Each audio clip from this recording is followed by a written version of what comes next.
Hello everyone, I'm DongHeun. Today I will present a paper from RAL 2025 titled DexTog. This paper, DexTog Learning Task-Oriented Dexterous Grasp with Language Condition, addresses task-oriented grasping where a robot must grasp an object in a way that directly supports a downstream manipulation task. Unlike conventional grasping, which focuses only on stability, task-oriented grasping explicitly considered the intended action after grasping, such as pressing a button or pulling a trigger. While most prior work focuses on two-finger grippers, this paper targets dexterous hands, which offer greater flexibility but introduce a much higher dimensional and more complex grasp space.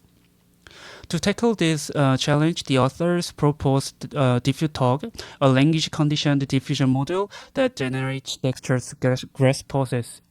Grasp generation is formulated as a denoising diffusion process over hand configurations, allowing the model to represent multiple valid grasps for a given task. The model is conditioned on three inputs: 3D point cloud of the object, natural language task description, and the robot hand model.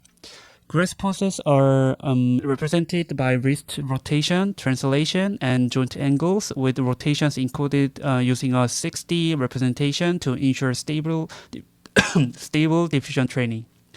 DefTog incorporates three encoders, a hand encoder and an object encoder based on PointNet to capture geometry, and a task encoder that converts natural language descriptions into dense embeddings using a pre-trained text embedding model. These conditional embeddings guide the diffusion process toward task-appropriate grasps rather than task-agnostic ones. Since no large-scale dataset of task-oriented dexterous grasps existed, the paper introduced DexTog, a closed-loop data engine for automatic dataset generation. DexTog begins with task-agnostic grasps generated by an analytical planner, then applies task-specific heuristic rules to causally filter grasp candidates. Because this filtering uses very few valid samples, DefTog is used to bootstrap and amplify grasps around the task-relevant regions of the configuration space. To ensure that generated grasps truly support task execution, the system validates them using reinforcement learning and simulation. A PPO-based policy executes the manipulation task starting from each grasp, and only grasps that successfully complete the task are retained. This process results in DexTog 80K, a dataset of 80,000 grasps across 80 articulated objects and 5 challenging manipulation tasks. Experiments in simulation show that the proposed method outperforms adaptive baselines in both grasp stability and task success rate, particularly for complex task-oriented scenarios. Evaluation studies confirm the importance of hand geometry conditioning and test-time collision handling. Overall, this work presents a unified framework that combines language-conditioned diffusion, reinforcement learning-based verification, and automated data generation, establishing a strong foundation for future research in task-oriented dexterous manipulation. Hi, I'm SeungJeh in IIIXR lab. Today I'm talking about the G-buffer supported neural screen space refraction baking for real-time global illumination. Modern real-time rendering relies heavily on G-buffers. While efficient, G-buffers have a critical limitation. They only store information about the nearest surface visible to the camera. This creates a challenge for refractive objects like glass. The G-buffers records the glass surface itself, but it completely misses the information about what lies behind the glass. As a result, neural global illumination methods fail to render accurate reflections. A recent state-of-the-art method, CrystalNet, tried to solve this by predicting UV coordinates. However, UV mapping is often discontinuous. These absolute jumps in values make it extremely difficult for neural networks to learn, leading to visual artifacts. In contrast, this paper proposes a novel approach called neural screen space refraction baking. Instead of UVs, this method predicts the refracted world coordinates directly. Unlike UV maps, 3D world coordinates are continuous and smooth. This smoothness makes the learning process much more stable and accurate for the neural network. The pipeline is straightforward. First, the neural network predicts the world coordinates where the reflection ray hits the background. Second, these world positions are transformed into screen space. Finally, the color is sampled from the screen position to render the refractive object. In summary, by shifting the prediction target from UVs to world coordinates, this method achieves high-quality reflection rendering that is robust to complex texture mapping. Hello, my name is JooHyun Park. Today I'll be presenting you the paper MEM0, Building Production-Ready AI Agents with Scalable Long-Term Memory. Large language models are powerful, but they fundamentally lack persistent memory. Once information falls outside the context window, it is effectively forgotten. As shown in the example on the top left, this leads to clear failures. The agent forgets user preferences like being vegetarian and gives inconsistent recommendations across sessions. This illustrates why simply increasing context length is not enough for long-term interaction. Memory must persist across sessions, not just within a prompt. To address this, the authors propose MEM0, a memory-centric architecture shown in the bottom left. Instead of storing raw dialogue, MEM0 extracts salient facts from each interaction and stores them as compact memories. Each new message triggers two stages. First is the extraction stage, where an LLM identifies important new facts using recent context and a global conversation summary. Second is the update stage, where the system compares new facts to existing memory and decides whether to add, update, delete, or do nothing, using LLM reasoning rather than heuristics. They also introduce MEM0G, which extends this idea using a graph-based memory, explicitly modeling entities and relations for better temporal and relational reasoning. The evaluation is done on the local mode benchmark, which tests long-term conversational memory. The table on the top right shows that MEM0 and MEM0G outperform existing memory systems and RAG baselines across single-hop, multi-hop, temporal, and open domain questions, especially under the LLM as a judge metric. More importantly for deployment, the figure on the bottom right highlights the latency accuracy trade-off. Compared to full-text models, MEM0 reduces P95 latency by over 90% while maintaining competitive accuracy. MEM0G slightly increases latency, but it achieves the best temporal reasoning performance, showing the benefit of structured graph memory. The key takeaway is that scalable AI agents need memory systems, not longer prompts. By storing salient structured memories instead of raw dialogue, MEM0 enables efficient, consistent, and production-ready long-term reasoning.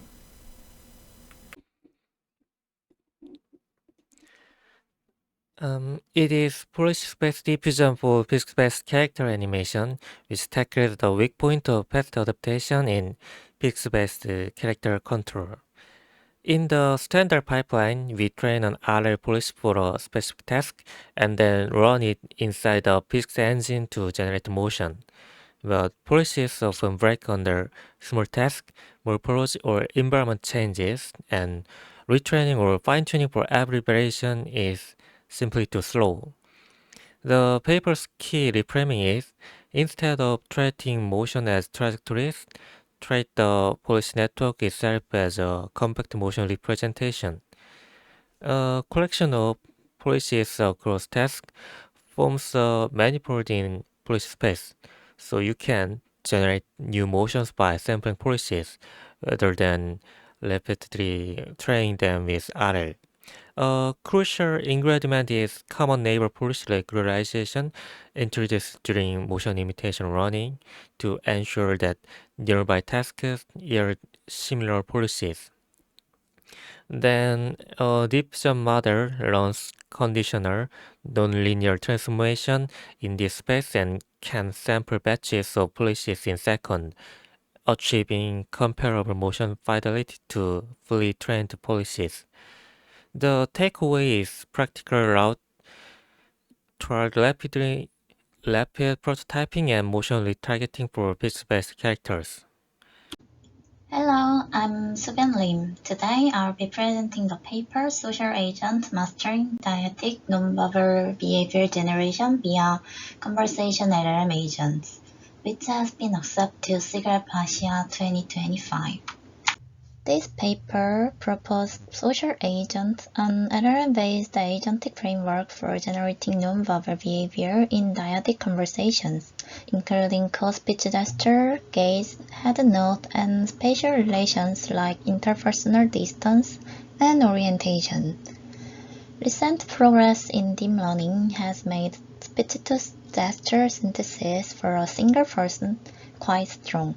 However, extending these approaches to two-person conversation is still difficult. In dyadic setting, nonverbal behavior are not just driven by one speaker's speech, but also by the social dynamic between interlocutors. Subtle interaction signals such as eye contact, gesture synchrony, and distance regulation depend on the relationship and moment-by-moment context, and they tend to be sparse compared to dominant fine-grained motions. Because of this, purely data-driven supervised method can overfit to common motion pattern and fail to capture these critical dyadic social signals. To address this, the author first introduced a dual-person gesture generation model based on an auto-regressive diffusion model. On top of that generator, they built the social agent system where an LLM-based agent acts as a director.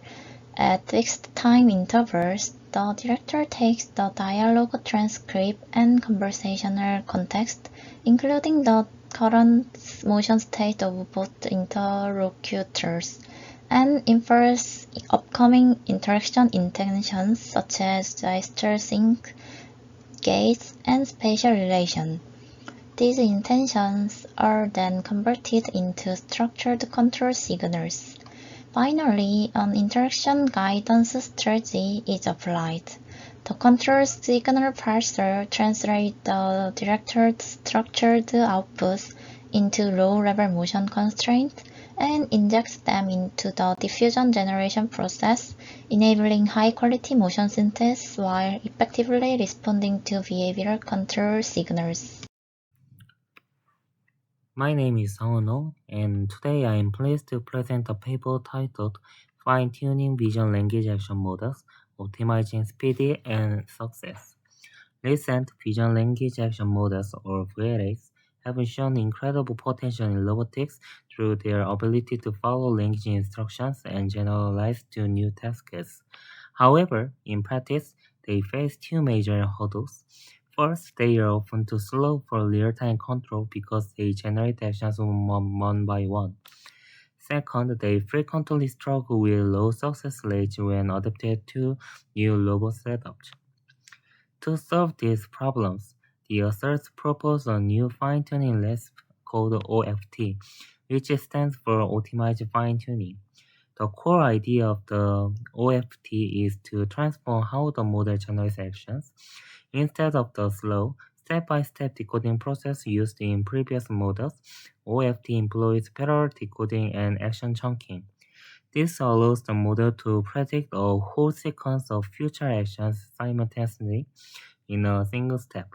Furthermore, the researchers moved away from complex diffusion processes and instead used a continuous action representation with a simple error regression objective, making the training process much more efficient. The results of this optimization are quite remarkable. In the liberal simulation benchmark, the success rate jumped from 60.5% to a staggering 97.1%, setting a new state of the art. More importantly, the inference speed increased by up to 43 times, reaching over 77 Hz. This is a critical achievement because it allows these massive foundation models to learn in real time on physical robots. In real-world evaluations using the Alua platform, OpenVLA OFT even outperformed specialized policies like ACT and Diffusion police in complex binary tasks. In conclusion, this paper provides a highly practical framework for making large VLA models faster and more reliable for real-world robotics. It provides that we don't have to sacrifice a model's intelligence for execution speed. With the right fine-tuning strategy, we can achieve both. Thank you for your attention. And now I'm happy to take on any questions. I am presenting AortaDiff, a novel method for generating multi-branch aortic surfaces from CT scans. Reliable blood flow simulations like CFD depend heavily on high-quality patient-specific 3D methods. However, existing methods often fail to produce smooth, watertight surfaces for complex multi-branch anatomies. To solve this, AortaDiff introduces an end-to-end pipeline using a compact representation of centerlines and contours. Their core innovation is the volume-guided centerline diffusion model, which generates robust 1D geometry directly from 3D image features. They then extract 2D cross-section contours using an automated SEM-based prompting method. Finally, they construct the 3D surfaces using NURBS to ensure the mesh is smooth and numerically stable. Their experiments confirm that AortaDiff successfully generates watertight meshes stable for immediate CFD analysis. Crucially, the hemodynamic simulation results show a high degree of consistency with ground truth data.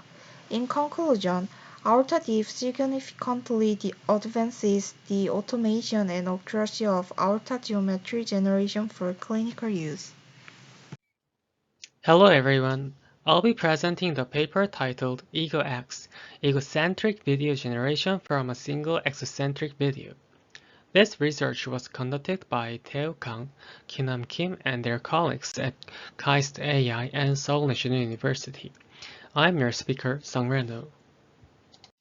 Generating a first-person, or egocentric, video from a single person, or exocentric view is a challenging task due to extreme camera pose variations and the need to synthesize large unseen regions. To address this, authors propose EgoX, a novel framework that leverages pre-trained video diffusion models. As shown in the architecture diagram, EgoX first lifts the input video into a 3D point cloud to render an Ego prior video. Others then employ a unified conditioning strategy. The exocentric video provides global context through widthwise concatenation, while the egocentric prior ensures geometric alignment via channel-wise concatenation. Crucially, authors introduce geometry-guided attention. This mechanism uses 3D geometric cues to selectively attend to view-relevant regions, ensuring that the generated video maintains geometric consistency while realistically synthesizing new areas. The experiment section shows that EgoX significantly outperforms previous approaches like Exo to EgoV and Trajectory Crafter on diverse benchmarks. As seen in the visual comparison on the bottom right, EgoX model achieves state-of-the-art performance, generating coherent and high-quality videos, even for challenging in the wild scenes.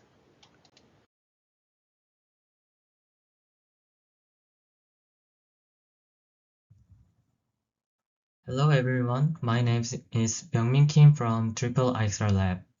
Today, I will introduce Blink Twice, a benchmark that asks a simple but critical question. Multimodal models can see images, but do they truly observe and reason about them? Recent multimodal large language models have shown impressive performance on many visual language tasks. However, most existing benchmarks mainly test recognition or surface-level perception, and models can often rely on language priors or common sense to answer correctly without deeply analyzing the image itself. Blink Twice is designed to address this gap. Its core goal is to evaluate vision-grounded reasoning, where correct answers can only be obtained by carefully observing fine-grained visual details. The benchmark has three key characteristics. First, Blink Twice introduces 7 challenging visual reasoning tasks, such as forced perspective, visual mislocation, and occlusion. All tasks are image-only, meaning that no external knowledge is required or helpful. Models must rely purely on visual evidence. Second, the dataset includes natural adversarial image pairs. These image pairs look extremely similar at first glance, but their correct answers are semantically opposite. This design explicitly prevents shortcut reasoning and forces models to pay attention to subtle visual cues.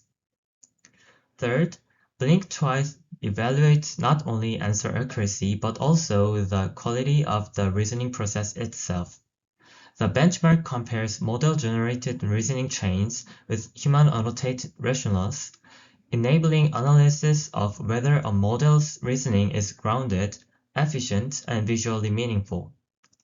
The authors evaluate 20 state-of-the-art multimodal models, including recent reasoning-enhanced variants.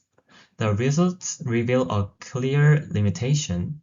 Even top-performing models often fail when true visual observation is required. Moreover, higher accuracy does not always correlate with better visual reasoning, indicating that some correct answers are produced without genuine understanding. In summary, Blink Twice shows that current multimodal models often see without truly observing. It highlights the need to move beyond accuracy-only evaluation and toward benchmarks that assess how models reason from visual evidence. Thank you for listening.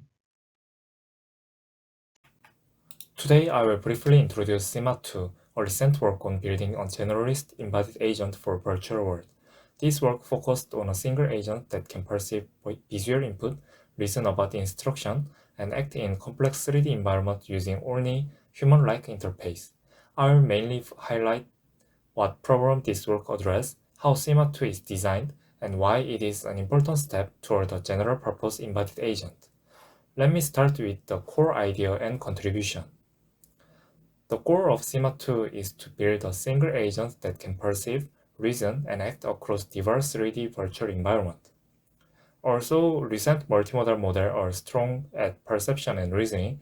Robust action in complex environments is still challenging, especially when agents must operate without privileged access. SIMA 2 explicitly targets this setting by restricting the agent to low RGB video as input and standard keyboard and mouse action as output, just like a human player. At the core, SIMA 2 is a unified Gemini-based agent that jointly generates three things: reasoning, dialogue, and action. Rather than directly predicting low-level controls, the model produces structured action description, which are then executed as keyboard and mouse input. This design tightly coupled language-based reasoning with physical interaction in the environment. The agent is trained using two main data sources. First, human gameplay data provided precise demonstration for low-level control and timing. Second, Gemini-generated bridge data help the agent run high-level reasoning, instruction following, and goal-directed behavior. Training and evaluation are conducted across both academic simulator and commercial game. In terms of performance, SIMA 2 achieved roughly a 2 times improvement in success rate compared to SIMA 1. Importantly, this gain generalized well to unseen environment, and some tasks approach human-level performance.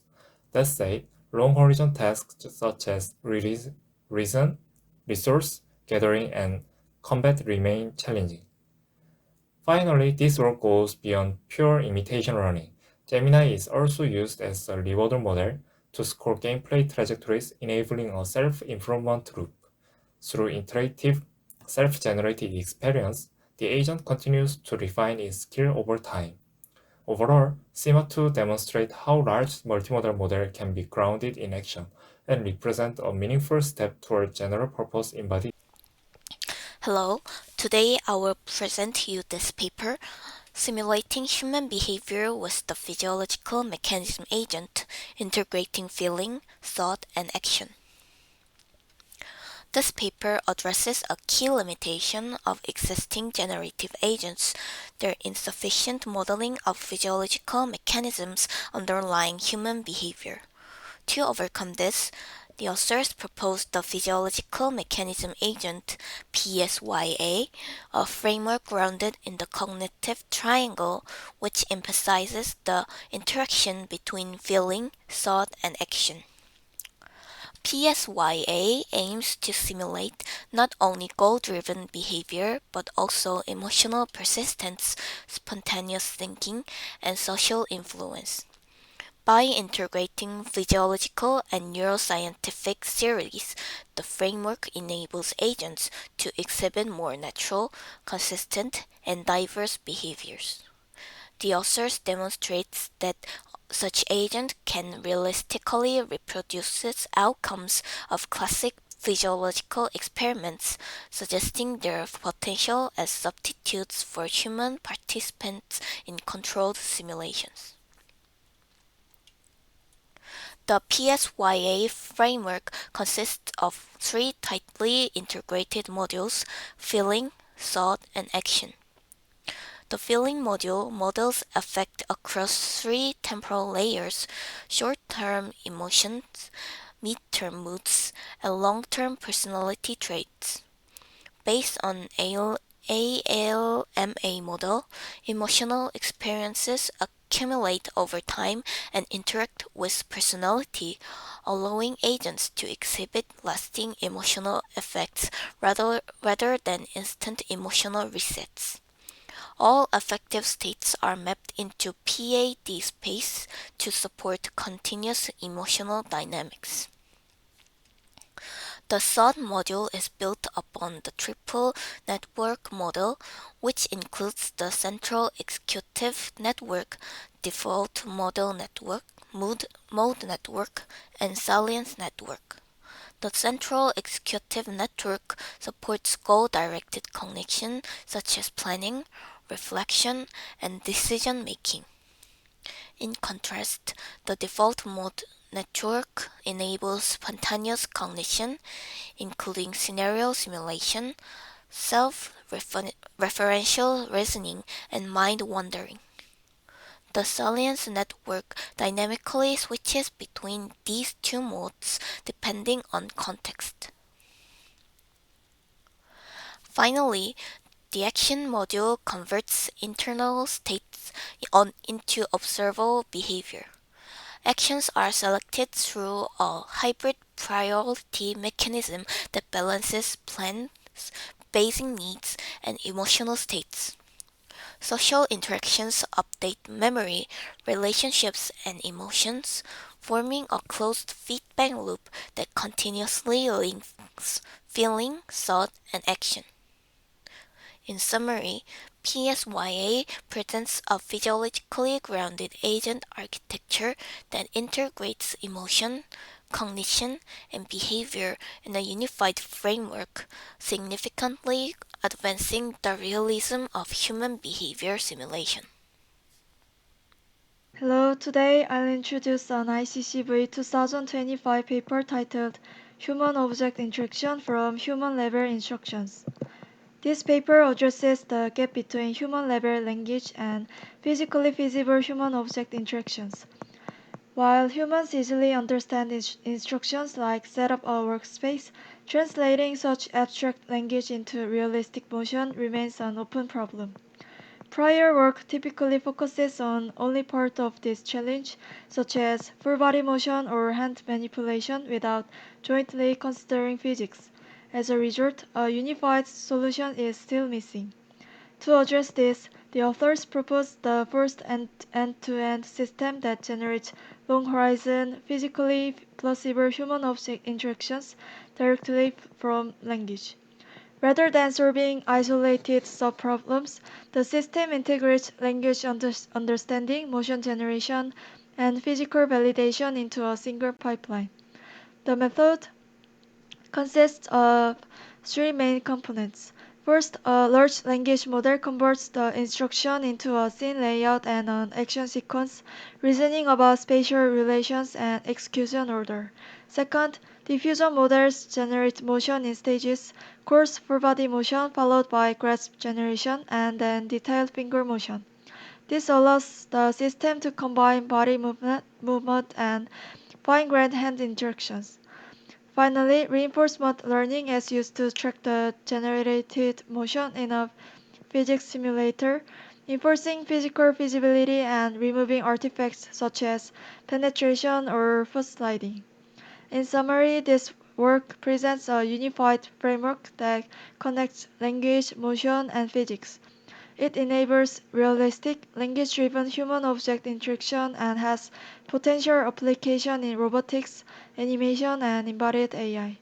Thank you for listening. Hello, my name is JooHyun of IIIXR Lab. Today, I will introduce the paper Environment-Aware Motion Matching, presented in SIGGRAPH Asia 2025.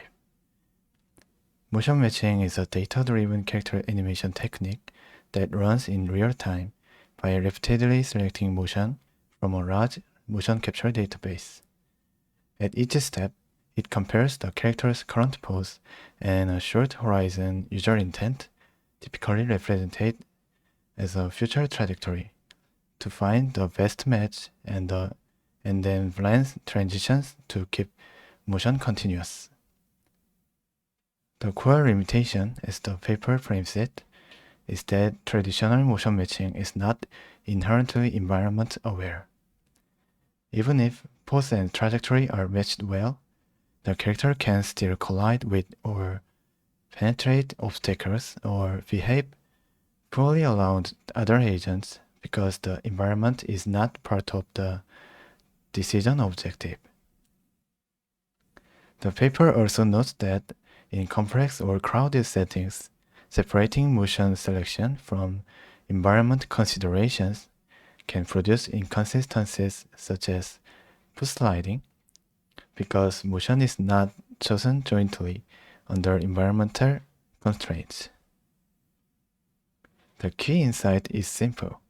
Keep the motion matching framework, but make the selection step aware of the environment by incorporating environmental related costs into what best match means.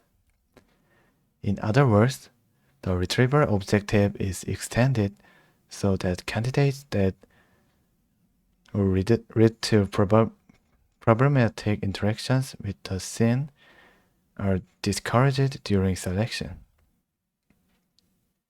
In dense obstacle scenarios, the paper reports that standard motion matching produces more intersections with obstacles, while the proposed environment-aware approach reduces these unwanted interactions and still remains practical for real-time control with the presented optimizations. Thank you. Hello, I'm Hannah Kim from IIIXR Lab, and today I'll introduce unsupervised affordance distillation, UAD, presented IIIXR 2025. So in open-world robotic manipulation, understanding affordance is critical. So given a natural language instruction such as pour tea into the cup, a robot must identify which parts of an object offers the required action, often at a pixel level precision. However, existing affordance learning approaches typically rely on manual annotations or are limited to predefined task sets. Because of this, they often fail to generalize to new objects, unseen categories, change in language instructions, and real-world environments. So the key idea of UAD is to learn fine-grained, task-conditioned affordance without any human labor by distilling knowledge from foundation model. These methods leverage the complementary strengths of large vision models, which provide strong pixel-level representation, and vision language model, which encodes semantic and task-level knowledge. By combining these two, UAD automatically generates supervisions for affordance learning. So, as shown in the figure, the methods consist of three main stages. First, Dino is used to extract dense visual features for multiple views of an object. These features are fused and clustered to decompose the objects into fine-grained functional regions, such as the rim or the interior of a cup. Then, a vision language model, GPT-4o, is correlated with the object's image and the region visualizations. The model proposes task-relevant language descriptions and automatically associate them with the correct regions. For example, linking pour tea into the cup to the inside of the cup. This process produces pixel-level task affordance pairs without any manual annotation. Next, these generated affordance maps are used to train a task conditions affordance model. The Dino V2 backbones is kept frozen, and only lightweight film layers conditions on language embeddings are trained. This allows the model to efficiently learn task-specific affordance while preserving strong visual generalization. Finally, the predicted affordance maps are used as the observation space for a robot policy. Instead of learning visual attention from scratch, the policy directly focuses on task relevance regions highlighted by the affordance model. So, results and conclusions. Despite being trained only a single object simulated data, UAD generalized well to new object instance, unseen categories, and real-world robotic setting. When the affordance are used as observations, a robot policy achieved 73% success on tasks such as pouring, insertion, and drawer opening, using only 10 demonstrations. In conclusion, this work demonstrates that general and fine-grained affordance can be learned without manual labels by distilling knowledge from foundation models. Thank you.